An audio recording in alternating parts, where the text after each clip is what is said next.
It's a great pleasure to be back in my alma mater. I've studied here for a year. And apologies for the slight change in the title, but I think the reason for it will become clear as I go on. Dynastic disentanglement. So let's begin.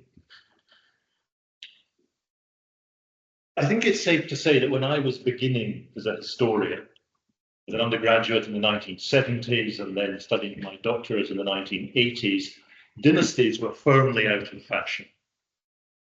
We didn't study kings and things. That was old-fashioned, high political history. What we studied was social forces and the laws of history. Many historians in the West, in Western universities, were still heavily influenced by, broadly speaking, Marxist or neo-Marxist or Marxism interpretation, and kings were out. But recently there's been a complete change, and part of what I'm going to say today is something about dynastic history and how we approach dynasties and the relationship of dynasties to states and to state formation, because dynasties are very much back in fashion. Royal authority is back in fashion. Court history is back in fashion. When I was being taught as a historian, we were all into the rise of the modern state. We were into Max Weber and bureaucratization and the emergence of efficient, rational, functioning state.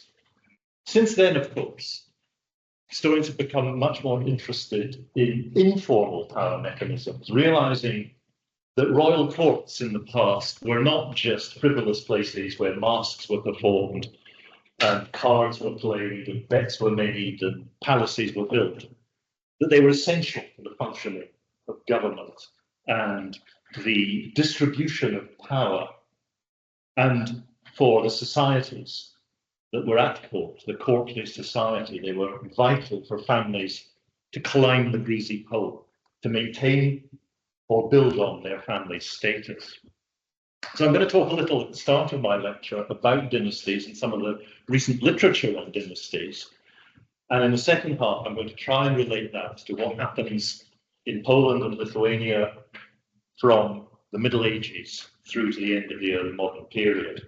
Now, I begin with this book. One of the great things about the new dynastic history, if I can call it that, is it very much brings women into the picture. And this is a cover of a book by my friend and colleague Harun from Leiden on dynasties. And you can see in the subtitle the ambition that Harun has, a global history of power, dynasties and power, 1300 to 1800. And Harun ranges very widely, not just in Europe, but across Africa, Latin America, the Middle East and Asia, to look at the different ways in which authority is passed down through the generations in dynasties.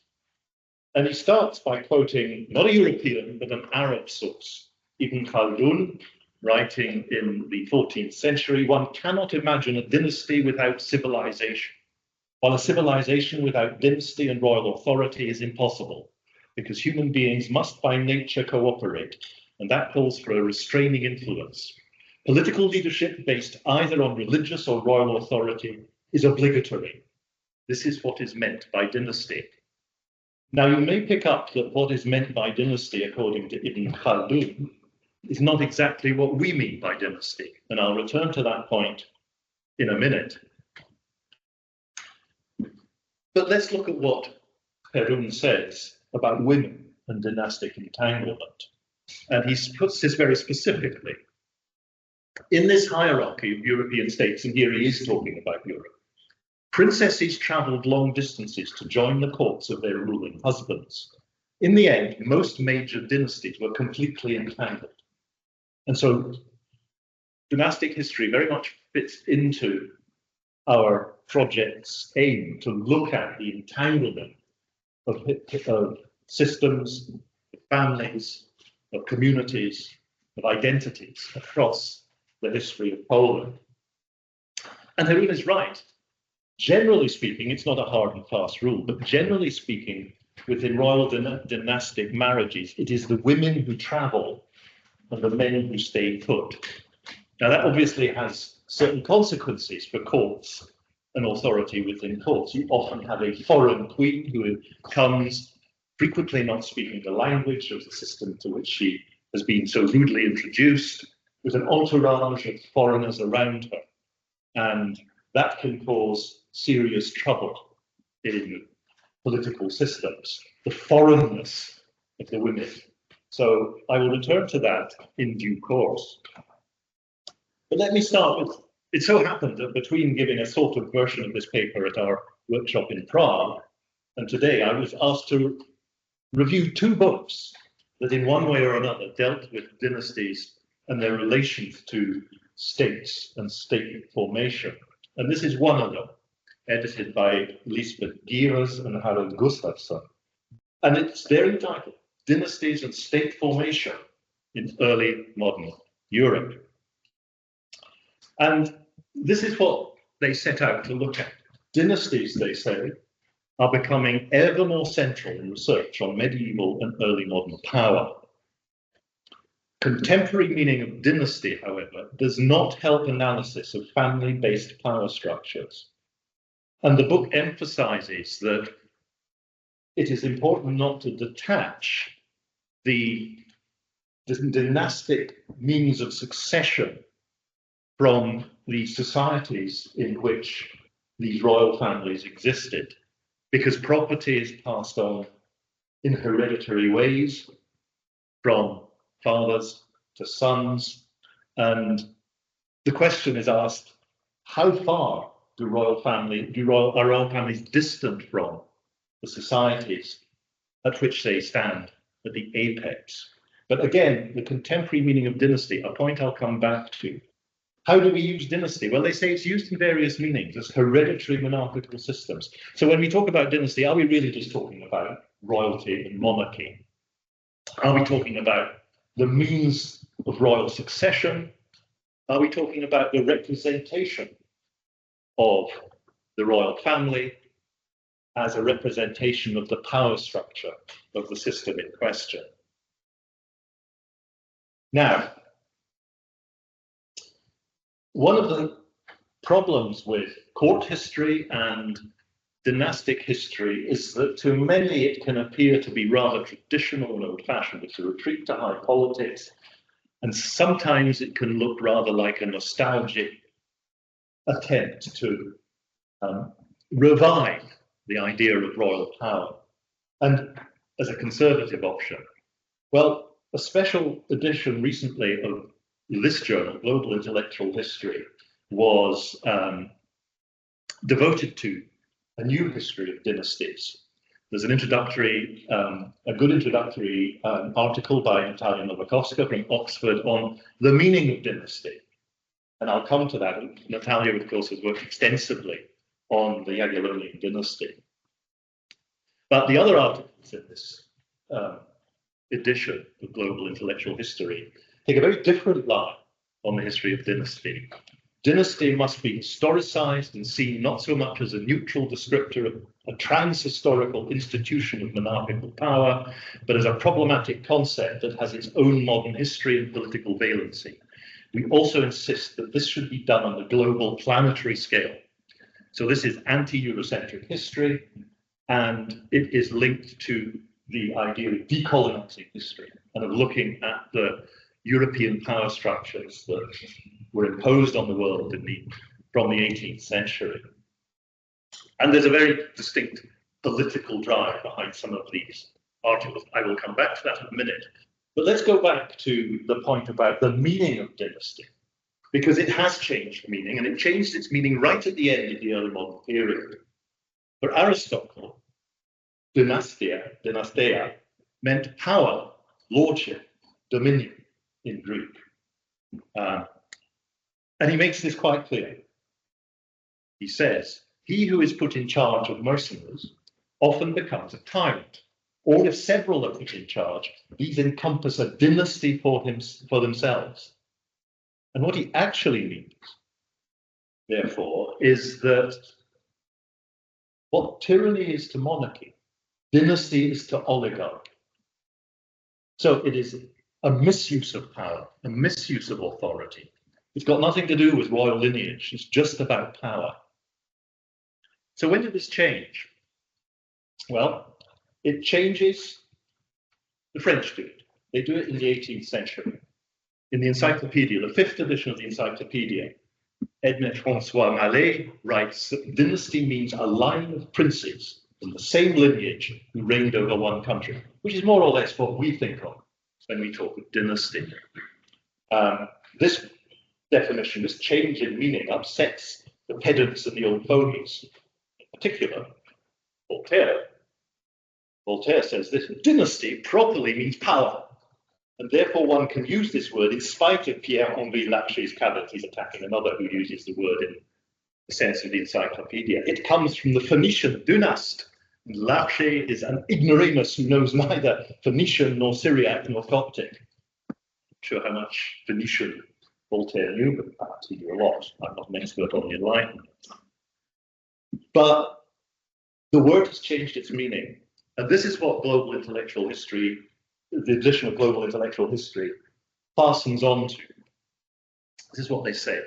We would like to ask as to what extent dynasty as a hegemonic concept obscures the other forms of politics, including those potentially offering radical alternatives in the historical records of non-European worlds. Calling such families dynasties substitutes a proper investigation of the interplay between property and authority with an ironic label, disavowing the ongoing reproduction of capitalism of this allegedly non-modern form of the wealth-power nexus. So this is an attempt to, this is a blatantly, openly neo-Marxist attempt to link dynasty to the transmission of, the hereditary transmission of property generally. And it is an assault on modern political systems as much as an attempt to understand the past. So there's one article by Melinda Banerjee from St Andrews, just south of Aberdeen. Behind the epistemological gaze of seeing dynasties everywhere lie historical projects of transforming political, economic, and social structures to ease capitalist colonial domination. The globalization of the concept of dynasty is linked to the globalization of capitalist colonial modes of production, exchange, and exploitation. And her article is about India. And actually, it's rather an interesting article talking about how the British engaged local princely dynasties to transmit their authority throughout India. I mean, it sounds terribly political and I don't want to use the word woke, but perhaps I should. But it's not. It's actually a serious historical article that has much to say. So do have a look at it. But I'm a European historian, and I study Europe, and I don't see why we shouldn't study Europe as Europe, and not as some colonial system, which seems to be the only way some people will allow us to look at Europe in the present day. But Europe is something of an exception, as Down points out. Now, they think Down is a bit of a neoliberal apologist for capitalism at some points. Well, perhaps he is, perhaps he isn't. But one of the questions about Europe is, why is it different? As Haroon points out, I mean, there are many ways of transmitting authority in the world. Some of them are not necessarily through male primogeniture. Some of them go down the female line in certain African systems. But what he does say is, outside Christian Europe, polygyny is the rule in dynastic reproduction, that where you have polygamy, you have completely different means of transmitting royal authority. Famously, the Ottoman system was torn apart at times by fratricide on quite a massive scale. And the Ottoman system of handing on power from one sultan to the next was not exactly stable. But then European systems of male primogeniture are not necessarily stable. And one of the interesting things about the late medieval and early modern period is the movement away from partible inheritance for systems of princely authority towards male primogeniture. So you see that in the German electorates, for example, where they decide that splitting up the territory of the electorate is not a good idea. And you see this particularly with the switch of the electoral dignity between the Ernestine and the Albertine branches of the Wettin dynasty, where as soon as the Ernestines are deprived in 1547 of the electoral title. Suddenly you get, I think within 2 generations, there are 13 different branches or something. So you get Saxe Coburg, Gotthard, Saxe Weimar, Saxe this and Saxe that, and historians just lose count. Okay, now the second book, I think, is rather more serious because the book on unions, the book on dynasties and state formation, I don't think fulfills its brief really. It struggles to join up the lines. A lot of it is just about how dynasties decide their strategies, as if they have strategies, as if you can decide a strategy when the death rate among the sons of royal families is vast, and where marriage policies can succeed. Too often, you can look back with hindsight and talk about a successful dynastic strategy, which is actually dependent on contingency. Now, they know that, and that's how they plan their marriages and their dynastic alliances. But this book, I think, is rather more interesting because it stops at Renaissance Europe and doesn't go forward. And it looks at, as so few of our historical works do, it tries to bridge the gap between medieval and early modern. I know that Pavel feels that this is something that we early modernists very rarely do. We generalize about the medieval period, but we make very large category errors when we do so. Now, so the Dynasties book claims to deal with state formation, but does not really. Because it's unclear how, to my mind, reading the articles, whether monarchs really thought in the way they are meant to have thought, or they're interpreted as things, or families. The Unions book, to my mind, is far more successful in considering the major shift in relations between royal authority, royal families and political authority, precisely in this period, from the late medieval period through to the 17th century. And that something is going on is quite clear. There's a famous article by J.H. Eliot in 1992 on composite systems of government. This literature is almost entirely ignored in the Dynasties book. Now, as Eliot points out, in 1500, there are about 500 political units in Europe. They've been reduced by 1900 to 25. So state formation is a reality. It happens, and it happens in the early modern period. And how does it happen, and what is the relationship between new forms of royal authority and dynastic reproduction?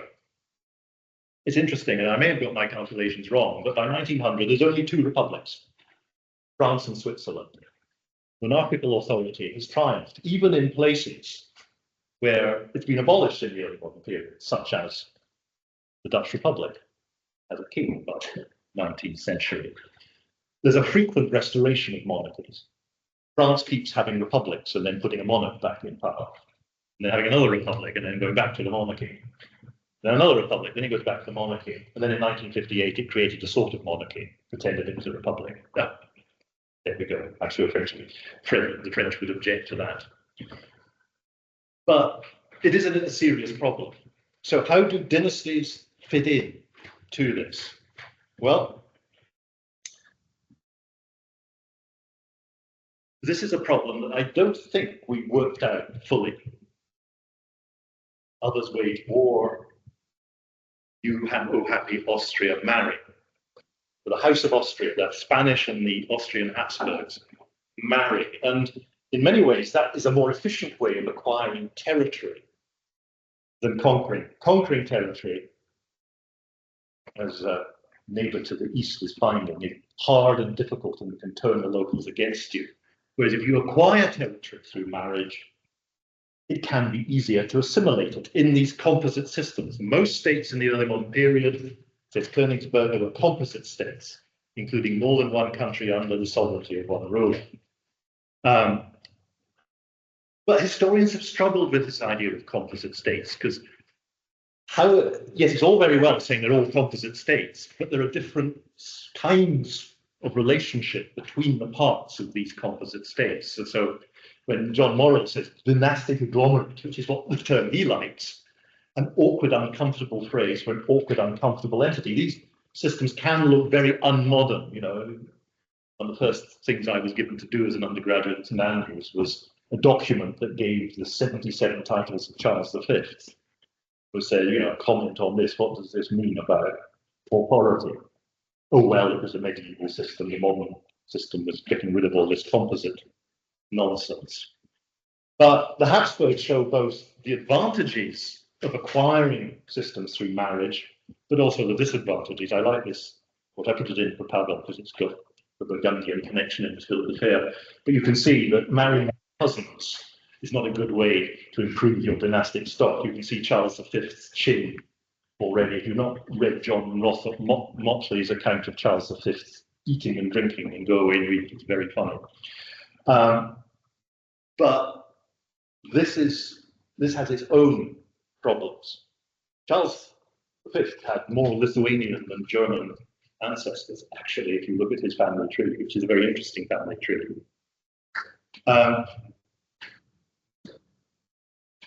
So, what is it that I like about this book on unions and division? Because it does look at this problem of how you put together these systems.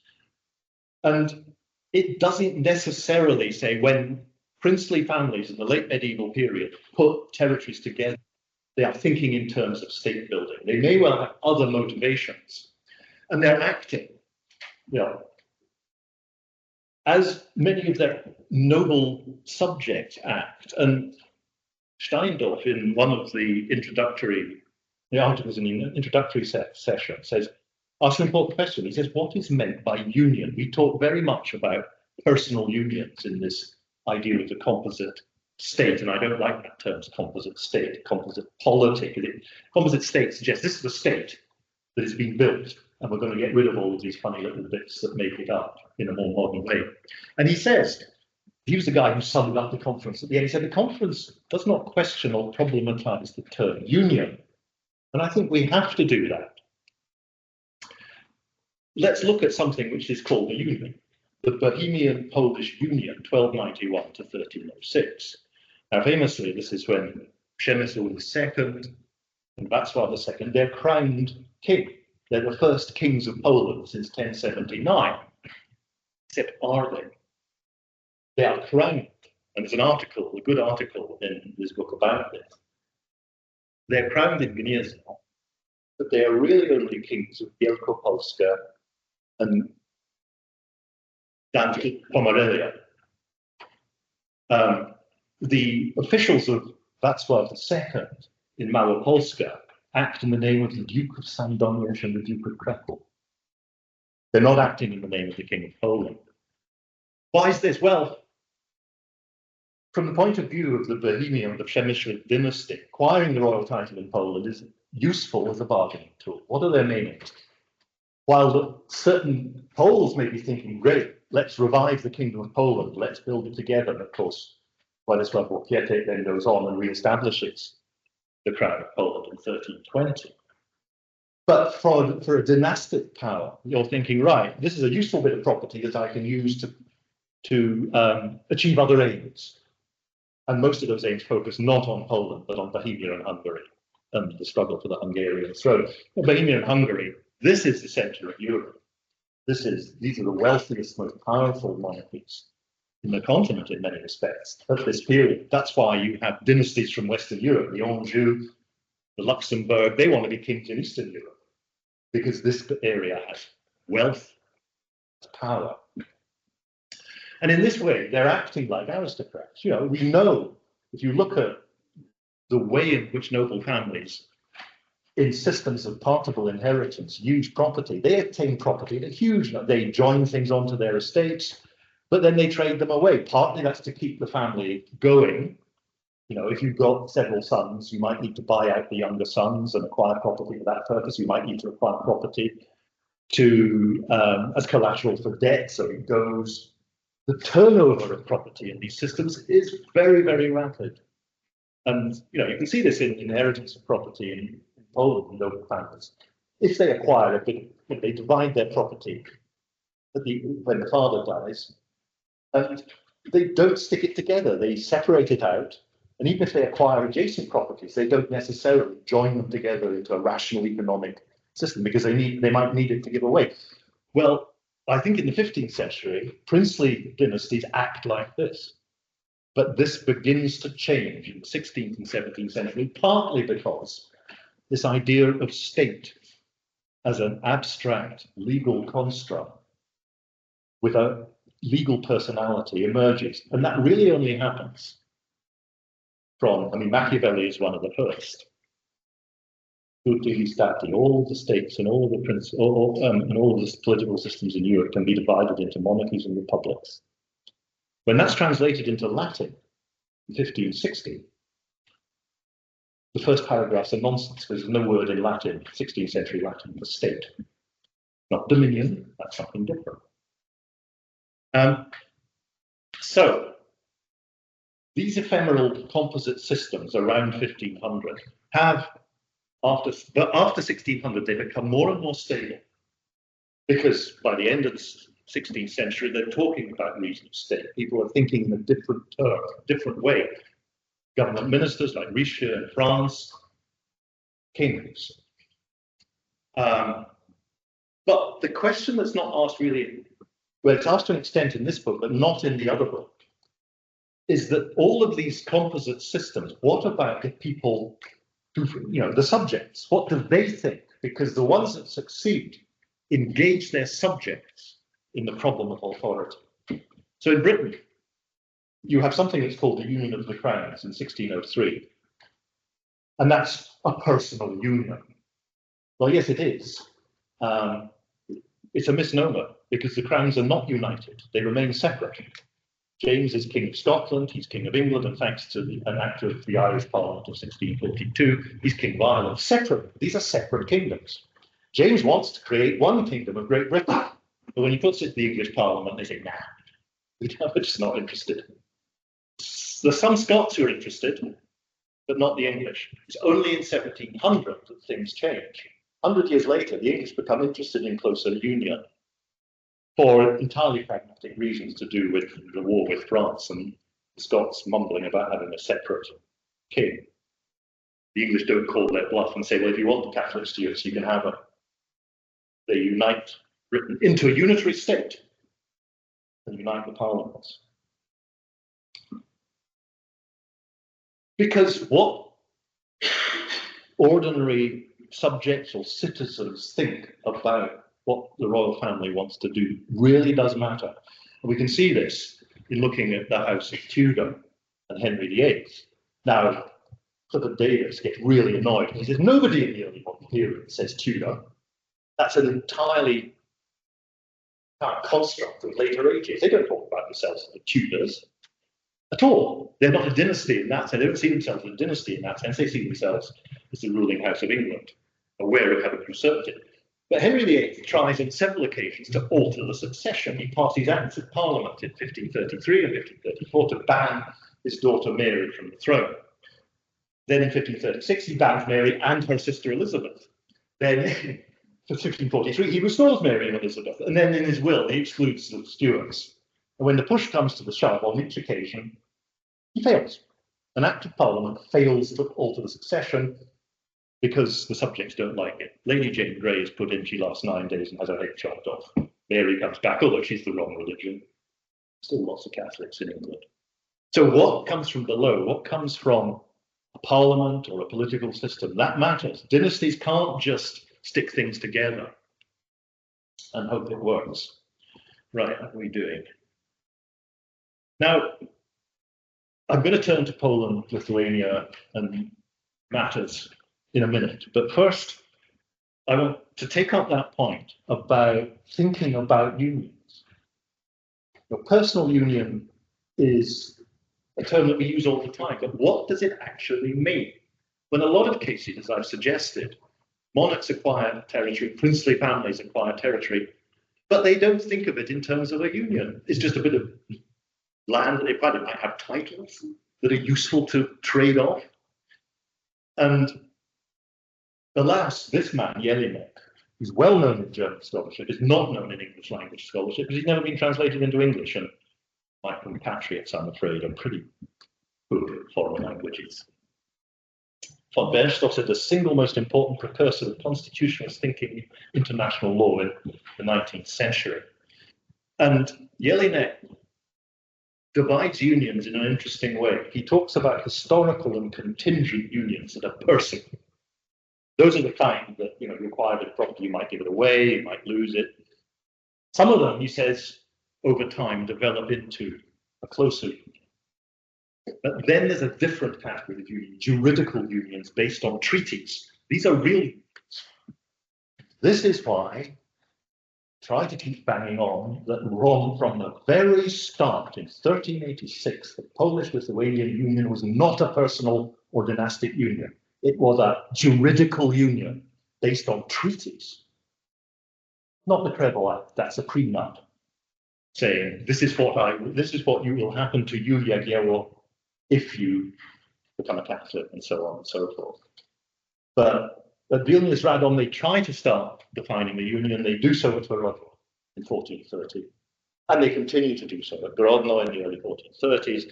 At Mielnik, where the Mielnik Union never goes into power. So this is a union based on treaties, and it's a union in which the Polish community of the realm is involved, as is the Lithuanian community of the realm.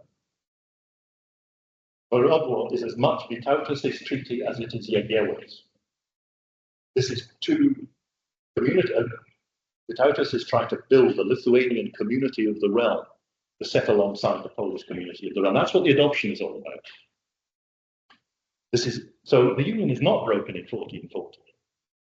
It's not broken when you have a separate Grand Duke. It remains a real union because the liberties of the Lithuanian and the Ruthenian nobility rest upon those union treaties. That's their guarantee of the rights of Polish nobility. And I think Jelinek is absolutely right on this. So let me talk a bit about what goes on in Poland and Lithuania, because I think it's very interesting. Because if you want an example of a really successful dynastic system, it's the system of the Gedimins they put together. This is a system of dynastic rule where, in a very traditional way, you share out control of a vast system among the children of the ruling prince in very interesting ways, because, of course, these are the sons and daughters of Algirdas, Jogaila's father. Well, very interesting because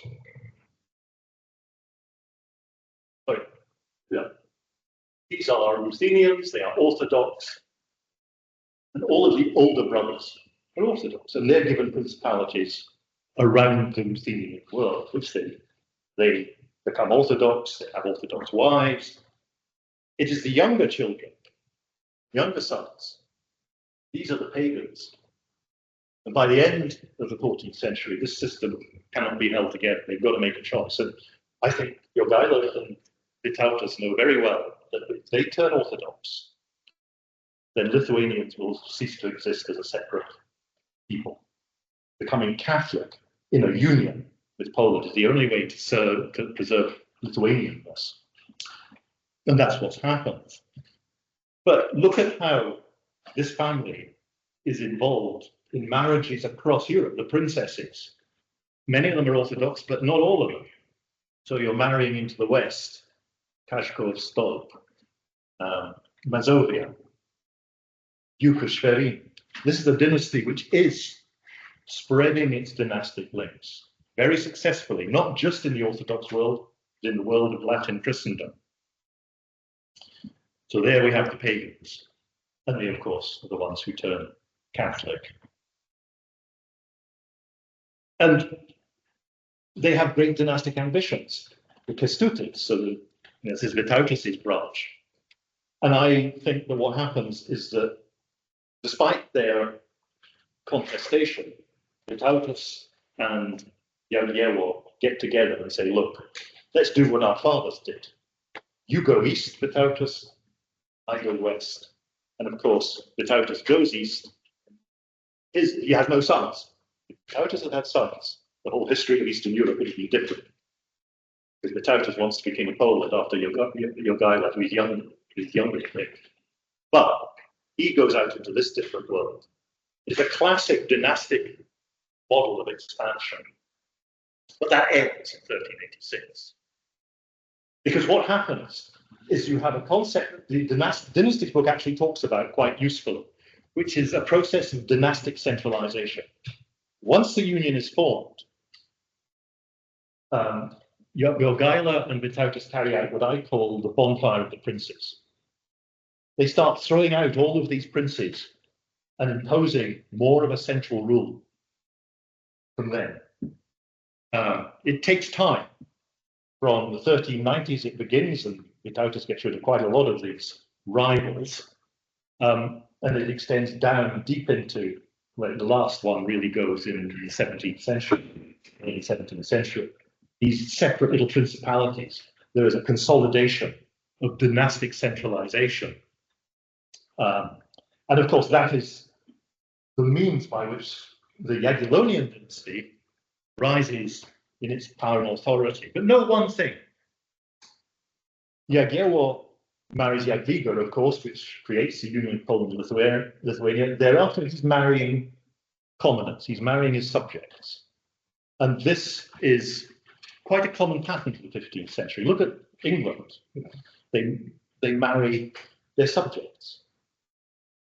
This begins to change as you get the emergence of royal dynasties that will, by choice, really only marry into other royal dynasties, creating these dynasties. So the high point of Jagiellon Europe, where they're marrying, but to what extent is this really a dynasty? When push comes to the shove, okay, Władysław II in Bohemia and Louis, King of Bohemia and Hungary, when Louis of Hungary appeals for help to Sigismund as the Turks march towards Mohacs, Sigismund says, well, is this really a dynastic plan to control Europe, or are the Polish, Lithuanian Jagiellons really now thinking principally in terms of Poland and Lithuania? But let's get on to the women, because it's Kazimierz Jagiellończyk who really sets the Jagiellons as a major European dynasty.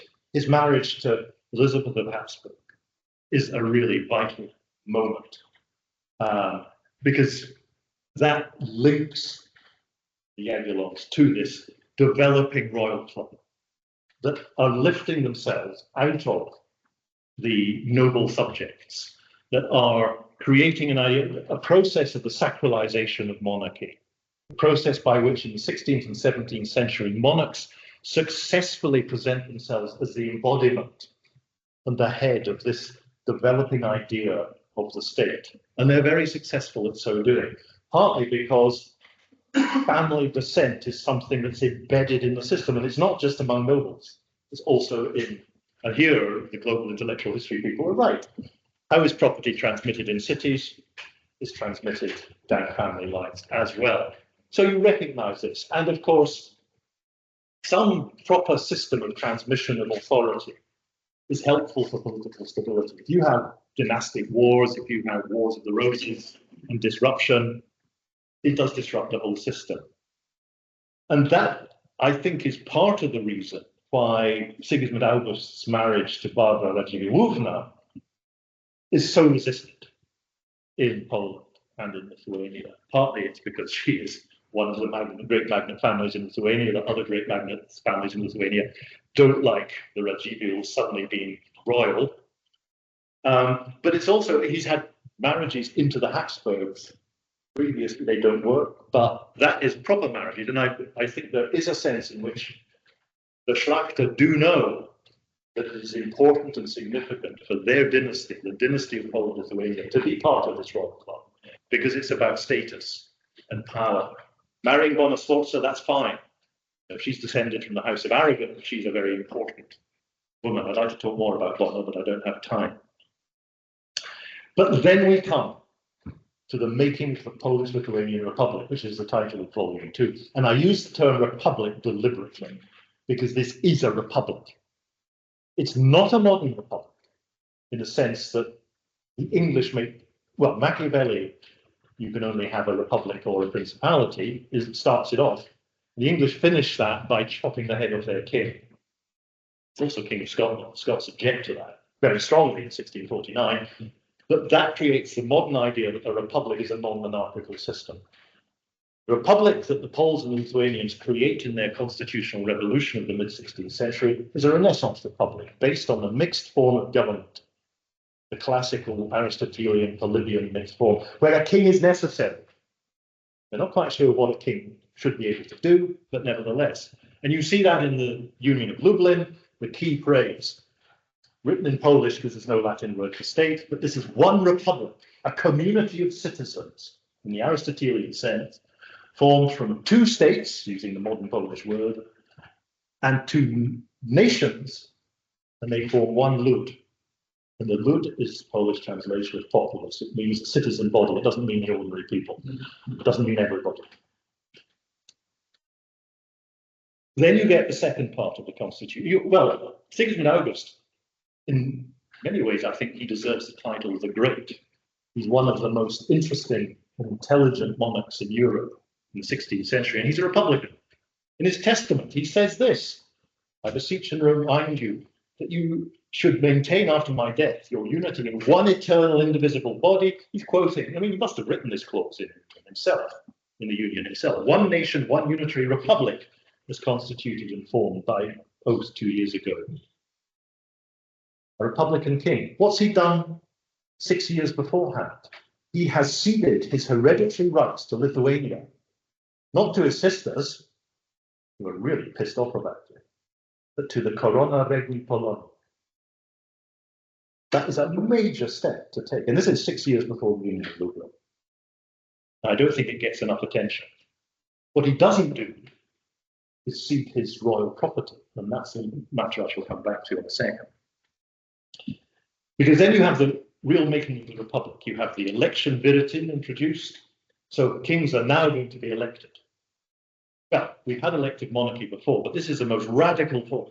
Most elective monarchies are elections within a dynasty, or notional elections. You know, you say, you acclaim the king at the coronation. Do you agree that the crown is back? Yeah, people agree to put the crown. An election viritin is a completely new departure, very radical departure in European politics. There's to be no elected, then you have the Henrician articles, which, as we know, Henry never officially swears to in Poland. He says he will do in Paris, but he never swears to them in Poland. They should be the Stefanolite or the Torian articles, because it's the Tory who first swears to them. So, no election diventi regi, Senate Council approval for foreign policy decisions, but the Senate Council must approve royal marriages. So a royal marriage is now a decision of the Republic, not a decision of the royal family, and that matters, as we shall see. Now, we were up earlier on the conference in the Treasury and saw the copy of this magnificent portrait of Anna Jagiellonka, and she's a key figure. Now, this is a Republican portrait. This is not, I think, I don't know, I'm not an art historian, the art historians can correct me if I'm wrong. This, I think, is a portrait that is commissioned not by Anna herself. It shows her in her coronation robe. She's been elected Queen Regnant, as we all know. She's got the symbols of authority. And then you've got this bit at her foot that says she's the last Jagiellon. No, she ain't, as she well knows, because there's her sister Catherine, has produced Sigismund. There are Jagiellons on the distant side, for congenial. And look at those crests. There is no crest of Lithuania there. The Jagiellon symbolism is absent. What are you reminded of in this painting? That she's Queen Regnant of Poland. This is Polish incorporationism coming out. And she's the daughter of Bona Sforza. That's the Sforza coat of arms. And we all remember Bona, wasn't she terrible? There is no sense in which the Schlachter people, I don't think the Schlachter nation think that she is going to be the real queen. They want to marry her to Henry, they want to marry her to Stefan, to prevent there being a dynasty. That is vital. She's past childbearing age.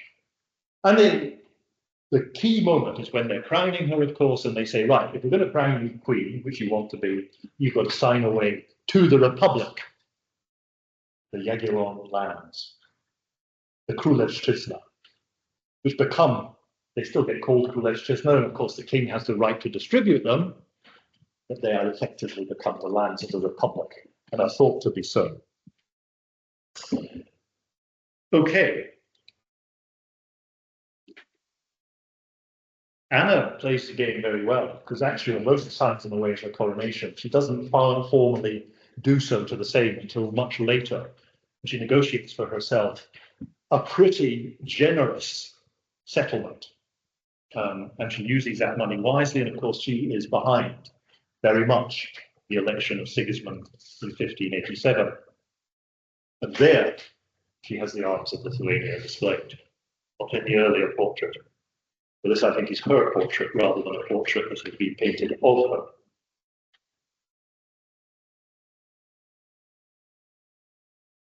And then you have this awkward relationship you're going to have with Sweden. But here you see, again, the subjects play a very important role, because both the Poles and the Swedes decide that this is entirely personal union.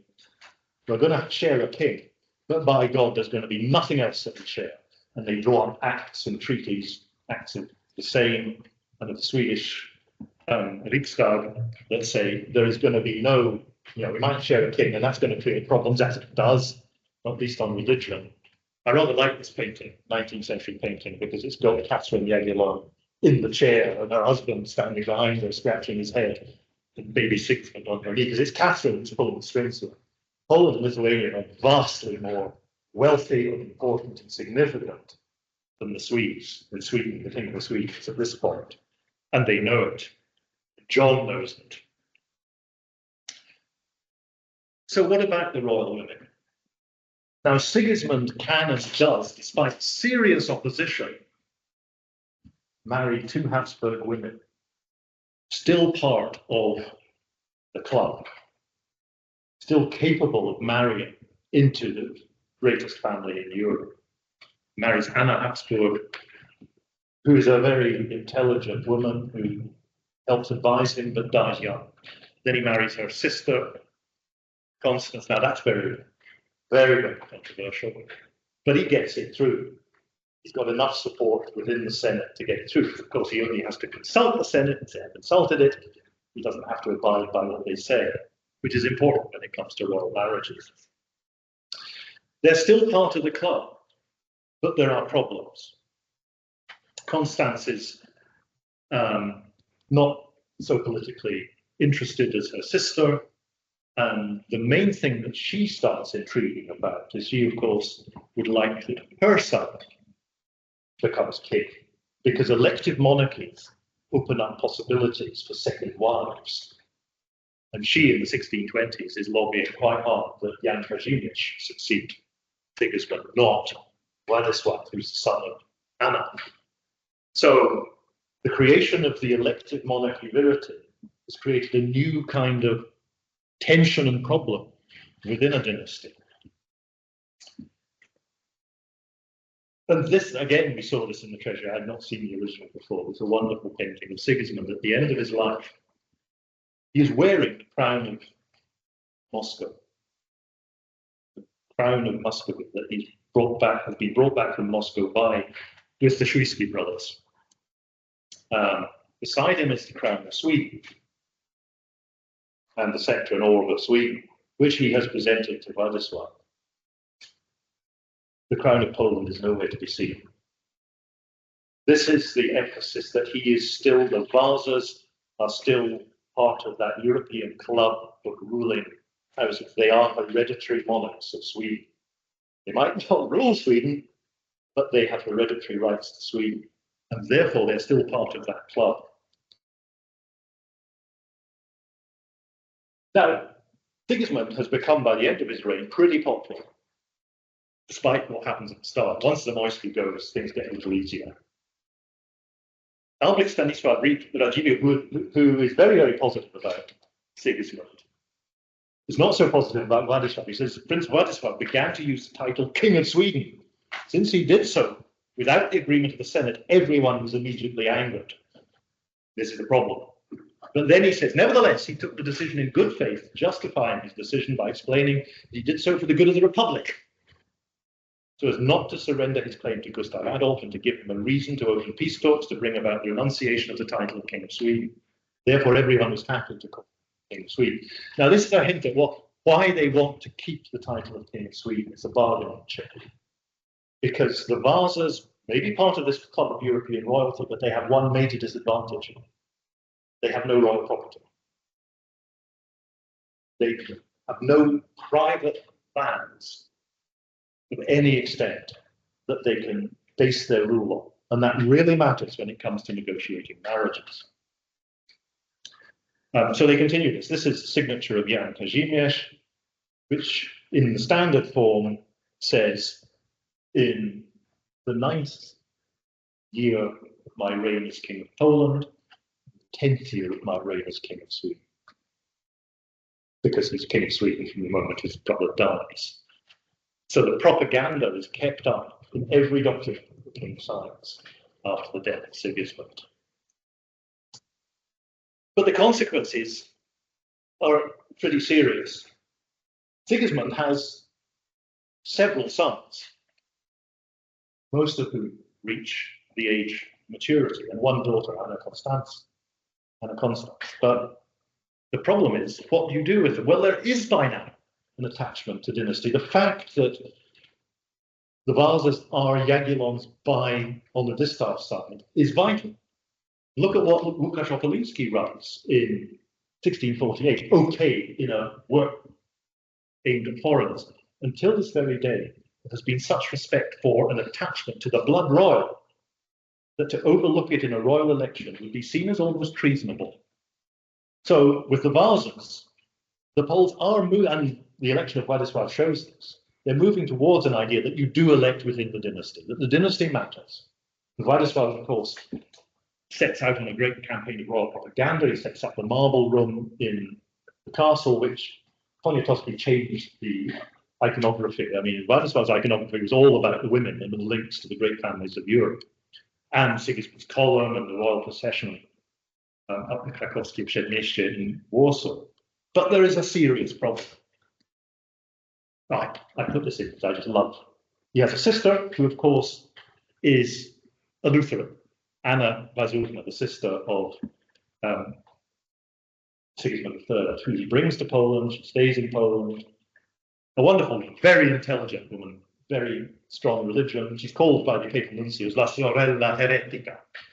And Sigismund brings her along deliberately to meet the nuncios, which puts them all in a tizzy because they don't know if they're allowed to sort of be polite to her. It's only in 1607 that the Pope gives him the right to address her, even.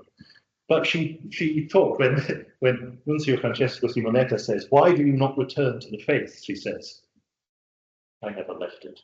And she's capable of arguing points of theology with heads of religious orders. She is a very formidable lady. She never gets married.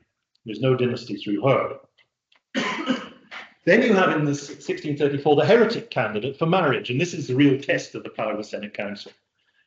This is Elizabeth Wittelsbach as a Palatinate, again, a wonderfully intelligent woman that Władysław wants to marry, the daughter of the Winter King and Elizabeth of Bohemia, the Winter Queen. She is a Calvinist, and the Senate Council won't wear it. This is a woman who goes on to be a correspondent of Descartes, and she criticizes Descartes' philosophy in her letters to him. She ends up as a Calvinist abbess of a Lutheran religious order, female religious order, which is a very interesting position to be in. But that marriage doesn't happen. But then how do you get your sons married? How do you get your sons supported? Because the Sejm is very reluctant. You're allowed the honorary title of Królewicz, but that's it. Very little to support them. So the obvious way to support them is to let them go into the church. So Jan Albrecht Vasa becomes Bishop of Warmia, Bishop of Krakow. Alexander Karol Vasa dies young, and he's the hope of the family. He's very bright, intelligent, but he dies young before he goes into the church. Then you have Karol Ferdinand, who becomes Bishop of Wrocław. And Jan Kazimierz, the only king in European history, I think, who's a Jesuit, a cardinal, and an abbot at the end of his life. And you don't usually see Jan Kazimierz in cardinal's garb, but there he is. But that means that the dynasty is not reproducing. There are no heirs around to be elected. And that becomes a real problem. It becomes a problem in 1648 when half of the nobility want to elect Karel Ferdinand, who is a churchman. Jan Kazimierz comes out of the church as soon as his nephew dies. So he's ready to be elected. And the sister, well, she marries down, she marries a Duke of Neuburg. Now, this is important in the 1650s. Had there been a Vasa heir around in the 1650s, it is quite possible the election of Vivente Regi might have succeeded. But by this time, it is quite clear what this descent in status means. This is the entry of Louise Marie Gonzaga to Danzig in 1646 on her way to marry Władysław IV. Great Danzig welcome, the gates, because they're very keen on the king of Danzig. Nicolas de Flesselles, the Comte de Bérégie, demands a place of honor next to Louise Marie in the procession, ahead of the Królewicz Charles Ferdinand Vasa, who's been sent to meet the new queen. He's responded, Prince Charles Ferdinand, son of the late King Sigismund III, hereditary king of Sweden. So you cannot precede him in the procession. But the issue is, France does not regard this family as proper royal, that he is hereditary king of Sweden, his father, therefore he goes ahead of Flesselles, and I think Flesselles refused to take part in the procession because of that, because that's the way diplomacy was started. I'm about to wind up. So when it comes to the possibility of an election of Vivente Regi, the Senate Council in the 1650s is completely agreed. An election, should Jan Kazimierz die, would be a complete disaster during a war. So an election of Vivente Regi would solve that problem, but who is to be the candidate?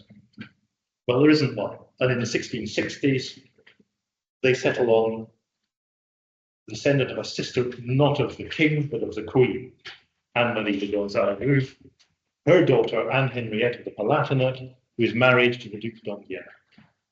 Well, that's not a proper dynasty, that's not a proper royal family, and of course the election of Vivente Regi is a huge watershed, because that's the point at which the Szlachta electorate depart from the idea of dynasty. And the Polish royal family disentangles itself. This is Andrzej Maximilian Fedro, the only senator who does not sign Louise Marie's script saying, will you support an election of Vivente Regi? Lubomirski signs and then reneges. Fedro does not sign, and he publishes his great defense of the liberal veto, despite the fact that, as Marshall was saying, Szczeciński saying in 1652, he had not wanted to accept the first liberal veto because he knew what it would bring. And then you get, now, Wiśniewiecki manages to marry a Habsburg, but that is for diplomatic advantage of the Habsburg family. Sobieski, well, Sobieski marries the lady-in-waiting of a queen. That's not part of the club. And of course, when it comes to the election of 1697, Jakub, the eldest son, he's a syn hetmański, he's the son of a hetman. And Marie Casimir, who's very aware of royal status, she wants one of the synowie królewscy, sons of a king, to be elected. Result, the first election where a member of the dynasty is not elected. The dynasty has gone down in the world, it has become disentangled from the European royal club. And so, to end, you get the marriage of two redundant dynasties in 1719. The Stuarts have been chased off the British throne, the Sobieskis have not made Polish throne, and so you can get married. And both dynasties in the 1720s and 30s, Jakub Stuart and Jakub Sobieski and James Stuart never meet, but they're soulmates.